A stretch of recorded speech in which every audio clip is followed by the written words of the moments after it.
Catus, Maximus here, this time with another ThruNite review. This is another promotional light. I do appreciate them sending me these lights. I never really could personally justify the money that these turbo flashlights cost. So having the opportunity to test them without a whole expending a bunch of money has definitely been worth it. Because now I know a heck of a lot more about flashlights. Decent packaging. It does use USB micro, not USB-C. This is a product that could really use a V2 revision, but you do get the light, nice little bag. We have our standard horizontal head strap, but we also include here, get that out of here, is we have a belt clip so you can use it without the head strap. We also have a spare head strap, or a holder, which is silicone. And I'm a little curious about that, why they have included an extra one of those and not include an extra button. I don't even know if you could replace this button. That's one thing that is concerning.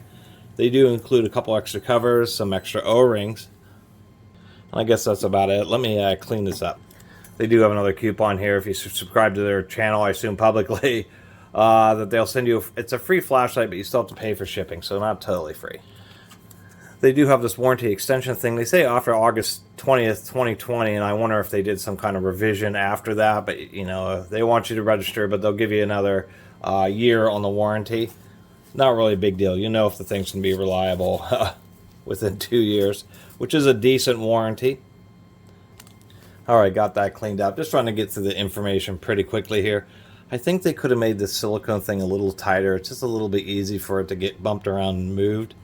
The other thing, and I know this from other headlamps, is when you're wearing this on your forehead, what ends up happening is these end up pressing in because you have the straps pulled around, and so it's always pushing this harder piece of, it's still soft silicone, but it's much harder than the strap. And so this ends up getting pressed into your forehead and can make it uncomfortable. And there's a reason some manufacturers like sew this onto the head strap is so that it can be flat and smooth. And so that's one thing that they could definitely work on, is modifying this or doing something about reshaping the silicone so that when you're wearing it, you don't have these hard edges. Anyway, I'm going to be using this as a belt clip. I was intrigued by this just because it's a right angle flashlight. They're advertising 3,300 lumens, and it will put that out for like a minute and a half, 90 seconds. And that's probably one of the other issues, is they're putting in just this huge Cree bulb. It's actually the same bulb that they use in the TC20V2. This is rated at 4,000 lumens just because the more amps that its 26650 battery can put in. But it's the same LED element, but in just a much more compact light, and this thing gets hot fast. And that's probably the biggest issue. It's super bright. I don't know if you can even tell, but it's just insane how much power this flashlight has. Really pretty surprising. It's also surprising how my camera just can't focus on anything. But only a minute and a half, you just feel it starting to heat up. But it has a really bright beam, or a really wide beam. You can see it's really surprising. It's probably 70 or 80 degrees. This is probably the most floodlight I've seen from ThruNite, certainly out of all the ones that I have. I'll do a little outside walking test. Anyway, there's not a lot else to say. It has a little USB cover up here. Once again, USB micro. The cover seems to hold on okay, but there's definitely some concerns. And for the amount of money that ThruNite wants on this, you're paying a lot just for that big LED. But I appreciate ThruNite sending it to me, but this is the most impractical light. And for the whatever the 60 bucks that they want for it, all the other lights that they've sent me are better than this one. The deal, I guess, with this one is the fact that they're just cramming so much into such a small light. This thing is really, really short. And the fact that it's a novelty right angle light. You can see how big the heatsink they have on the back. Now, on the more normal modes, you do have the low, medium, medium-high, and high. And then they have this SOS mode, which is actually something you're forced to cycle through just to get to the lower modes again. You do have a Firefly if you press and hold it. It's like 1 lumen or something like that. So it has most of the standard modes. But this just happens to be a case of, you know, too much in a small light. It does appear to hit. It's 3,000 plus lumens, 3350. I mean, it has a glass lens and all that kind of stuff, and a really wide floodlight beam. And the real reason for it being, the beam being so wide, is the way the light beam is focused is, a lot of it's the shape, but specifically be the diameter, a ratio between the overall diameter of the end of the lens, the size of the actual light of the diode or the lighting element, how big the bulb is, and then how deep it is, how tall the lens is. And so these use the same bulbs, but if we get this lined up about there, we can see just how shallow this bulb is set into its lens. So this is something where it has a bunch of flood, but I think that they should have, one, not done the orange peel. They should have just had a regular smooth lens on this. Surprisingly, at both these flashlights, they cost the same amount, and you'd be way better off with the TC20V2. I mean, way better off. This is twice the light as this little guy is. But that's kind of the deal. It's more of a wow factor, and then you're just stuck using the normal modes. Not being able to replace this switch, so if this rubber, if this dome switch ever gets damaged, you're in trouble. So I'm going to end up just using it something like this, where I'm going to put on, God, that thing's, well, that certainly won't fall off by itself. It's on there pretty good. But I'm going to end up using this clip, and so that was really the idea, is that you could take this, put it on a belt, put it on your shirt pocket, and then you have this right angle light, so you can work and do stuff in it. And I kind of like that option because you can still use it as a work light, just not without the strap. So, and the second deal is it's just too much power. So it is cool that you're advertising that, but when it only lasts a minute and a half, and then has to drop down to a third of its output, it's just a little bit weird. At least like on this one, it will last, you know, a few minutes on high or on turbo mode. So I don't know what else to really say. I think the one thing I was going to do is test, because apparently since they're running this such a powerful bulb off an 18650, they have some issues where it's been triggering the under voltage protection. They're using an IMR battery, and apparently that's a magnesium, or I think it's a manganese lithium-ion battery. Not as high an energy density as cobalt, but it's a little bit more environmentally friendly and actually allows more current. But I figured we'd give it a shot. I have a pretty decent, I actually believe this is protected. It is a tall battery. I believe that this is a protected cell.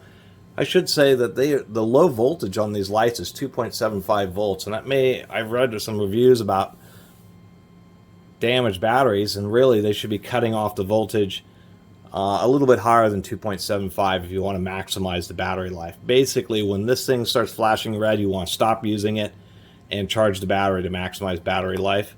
But I wanted to see if it will work with a standard length lithium ion. And this is a decent Samsung. This thing's rated for 20 amps output. I've learned that super high density lithium ion batteries sacrifice some of their output current, meaning that a mid capacity like this 2500 can hit 20 amps, but a Samsung 30R only will hit 15 amps. And they say that basically what happens is on lesser 18650s, when you run on turbo mode, there's too much of a voltage drop and it goes into a protection. I haven't charged this cell in a long time. It's probably only at 60% or something. But at least with this particular Samsung, now they may have also done a revision to the electronics so it doesn't quite cut out. But as far as how it works, I did want to test that. There was a lot of comments, even reviews, talking about putting in a normal 18650 and having it act weird and cut off when you're using the turbo mode. But this is not having any issues whatsoever. Works just fine with this battery. Should also mention that this one only has a single spring. It's not a double spring, which they probably should have done with the amount of amps that they're doing on this. All the other ThruNite flashlights have doubled up springs, and so I'm not sure why this one doesn't. One thing I'll also mention, and I've learned a little bit, is the reason that ThruNite does not use a spring here is that this pad right here allows for more surface area, more contact, and to be able to deliver more energy. So they're not even following their own rules. But this is an older design, and they really do need to update it. I don't know how I talk so long. I'm going to go out, walk around with this a little bit just so people can see what the throw is like. And that'll be that. Alright, here's the TC20. There's this full turbo. It's really not too bad, but you can see it has a huge amount of flood. Too bad it overheats so fast. They just put too powerful of a bulb in here. Anyway, there's low. You can barely see it. Medium. Medium high. That's okay. And on high, that's fine. This is where it'll last for like a hour and a half, 2 hours or something. And that's really just fine. I think the turbo mode, they shouldn't even included it and use a cheaper bulb made a cheaper light, because you can't really use the turbo. And then of course, oh, there we go. You can skip the SOS mode, but you have to like leave it on for a second. So once again, you can just see the trees out there. Anyway, let's compare to the TC20. All right. As you can see, the TC20 just has a huge amount of power. It's hugely bright. You can see it way out there. And it's the same bulb, just able to deliver a lot more amps to it. So anyway, that's my video about this light. I liked the idea of a super bright right angle light, but I've realized that this style as a headlamp just isn't great. Just because you're trying to make it so lightweight and so compact, you can't really get the lumens. And I've looked up this Cree, this XHP70.2. That thing, this LED at its max can handle 29 watts and output like 4,300 lumens. So this TC20 V2 is actually getting pretty close to the max. It's dumping in turbo mode like 25 watts or something to that light bulb. And so that's really the deal. Is for something this light, they include that bulb just so they could have that super bright claim, even though it's basically unusable because it gets hot. It gets burning hot within just a couple of minutes and goes into its thermal protection. And for the price of this thing, it's way too expensive. And so I appreciate ThruNite sending it to me, but this is not worth 50 or 60 bucks. It just isn't. I mean, unless you really want the novelty of a super tiny light that can, for a short period of time, get really bright. This would be much better at the same bulb as a 26650 lamp. That way you could have just a bit bigger of a reflector, more surface area to handle the heat, that type of stuff. And that's probably something to keep note of any of these right angle, regardless of the manufacturers, is this packaging probably is just pushing it too far. But as far as your money, I mean, something like this, the TC20 V2 is way better value. I mean, you're getting almost 30% more light out of the same LED, way bigger battery, and not a whole lot more size. And if you really want a bright headlamp, continue to hunt around. Anyway, I really appreciate everybody who's been watching and subscribing. And if you haven't subscribed, please do. Till next time, Catus Maximus out.